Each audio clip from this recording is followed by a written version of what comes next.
Now, when you look at this, this is where you are right now. I want you to take an honest look at your life right now, where you are, what you've experienced to this point. And I hope you want something far greater now. I hope you've opened up your mind for the possibilities of something far greater. Now, what happens is the moment your belief matches with any state, you fuse with it. So the moment, Jake, using your example, that you're going to become what you want, we've committed, it is already done. This union activates. Right away, you go up there and you're like super inspired. Like the minute you commit, that's the minute you're most motivated, right? You're like, oh, I can see myself with that.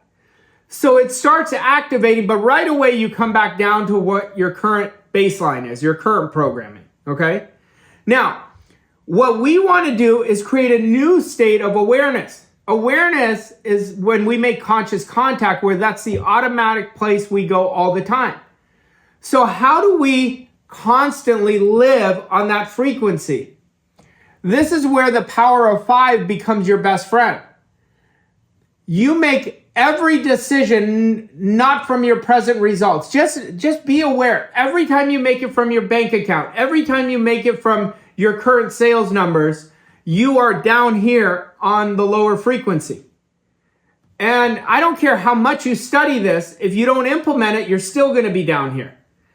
So when you operate from the power of 5, every decision, every discipline, every standard, and you say, what is the standard of my future self? That is my standard. And your identity is the foundation of creating the life you want. So you think, feel, and act, and you stack it every day, every day, every day, every day. And that's why 90 days of stacking consistent small wins from your future self is how you're going to become it. But if you're observant, and this is where I want you to think of the word observant. The only way we can be observant is when we're neutral. We can't be observant if we're stressed. We can't be observant if we're letting other people upset us. But when you're neutral, that's when you can be observant of what you're doing well, or I want to alter this, or I want to work on this strategy. You're going to see the more observant you become, so the more neutral you become coming from your future self, is how you're going to see the outside world start shaping you, start shaping the inside. And you're going to see it. But in order to do this effectively, we've got to commit to deep mental rehearsal every day. Now, most people do mental rehearsal very inaccurately. They go right away and start visualizing without getting themselves in a relaxed state. You got to get yourself in a very relaxed state first. You want to get so relaxed where your body is like floating, where you're feeling that. So before you get into mental rehearsal, spend 5 minutes relaxing yourself. And then you come in your mental rehearsal from your future self and just go to each sense and see what you would be experiencing at that moment.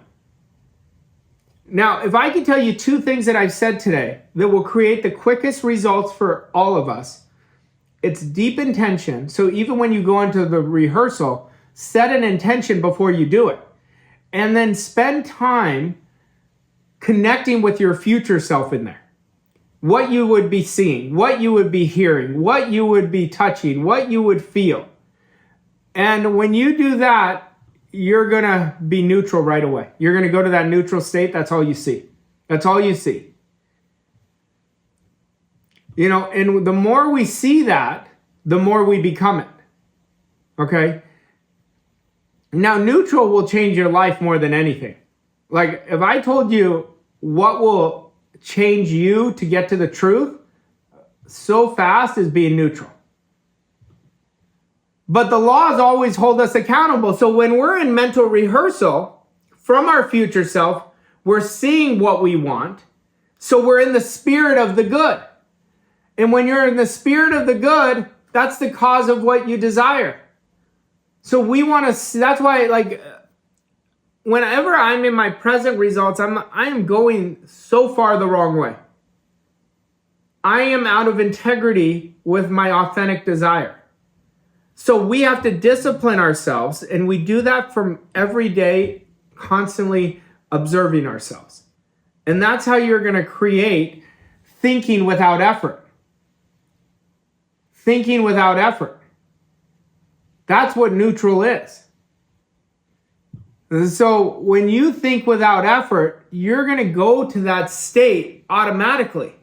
And then you're going to start staying there, that it'll be harder for you not to think from there than to think from there.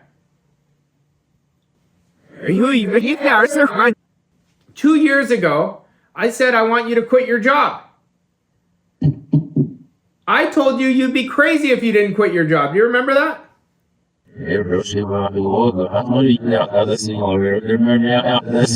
Yeah, I didn't even say a dream. I said wish or a hope. That wasn't a dream. And every day he would talk to me about wanting to be around the world and sailing on his boat, coaching people. I said, you're not going to do it with your job. And then he quit. And a year and a half later, he's free.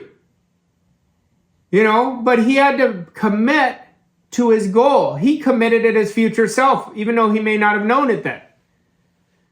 But when you surrender to the goal, you surrender to a much better life. And you're going to have to understand there's going to be a constant battle in the beginning between your future self and your past self, future, past. And it is a royal battle. I watch people who work with me and they go way up. Then they take their foot off the gas and they go drop that far down. Like if I stopped doing this work, I would drop so far down. I would drop so far down.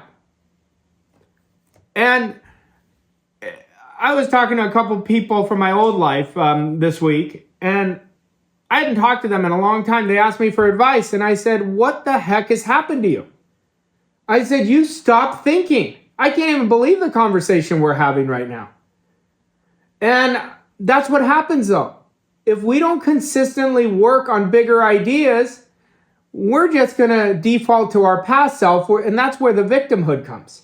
And you may not have been a victim in the past, but if you're letting circumstances control you, you're a victim, right? We've got to understand that. So when we master the art of being neutral, we're never going to be controlled by what's going on outside of us. We're never going to have to protect our space. And you're going to be dictated by your desire. Your desire is what fuels you. Your desire is what causes you to act. So if anybody is not taking proper action right now, it's because they're not tapped into their desire. They're tapped into their conscious mind, which is their manual mind. And that's what they're doing, incremental things.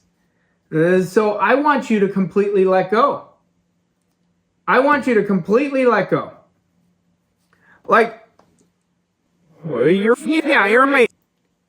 had a massive mini quantum leap over the last 30 days. I mean, you really have. You've owned your shit much better. I mean, you are on a great run right now. Would you agree with that? Yeah. Oh, well, it's only going to keep getting better because you keep working with a bigger and bigger idea, because now you have momentum working in your favor. Mm-hmm. You have momentum working for you. But your future self is a completely different person than who all of you are right now. Now, most people don't understand this. They think this is who they're always going to be. They see themselves as who they are with better results. That's not how it happens. That is not how it happens. You have completely different attributes to your character. You're not satisfied with where you are. You're grateful for what you've accomplished, but you're not satisfied. So your future self is completely different than you are. And if you don't believe me, go look at a picture of you from a year and a half ago till right now. Go look at the difference in who you are. You will see it so clearly if you go look at a picture. On your phone, it'll put up pictures. You'll look at it, you'll be like, wow, I look completely different. Go look at it. Then you'll understand why I say Your future self is a completely different version of your past self. But I want you to let your story transform you in a healthy way. See, we never act out of harmony with our story. So if you don't love your results, or if you love your results, both sides of it, just know that's a reflection of your current story. But what if I told you your past could be your greatest asset? Because your past could tell you certain patterns. And you say, I want to break those patterns. Or certain mistakes that you learn from or didn't learn from, you keep making the same mistakes. That's why I think your past is a huge asset to your future. If you're neutral, if you're willing to look at it. Most people don't want to look at it. I encourage you to look at your past. Like, I encourage you to look at your triggers, because there's a reason you have a trigger. There's a reason you reacted. There's a reason you didn't operate from a bigger action. Those times where you have, I should be doing this, but I'm not doing it, like that is a story. That is an example of a story. Like for you, with what you shared with me, like you can't even say the word job. I could say job. You say J-O-B. Like it's a bad thing. Everything has prepared you for what you're about to do. So you don't want to have a negative relationship with this job. You just say, I want something more. I want to expand to something bigger. And that's how you're going to let it control you. But everything we're doing today, we want it to come from our future self. The future always drives the present. So if we take weak actions today, that's driving our future results.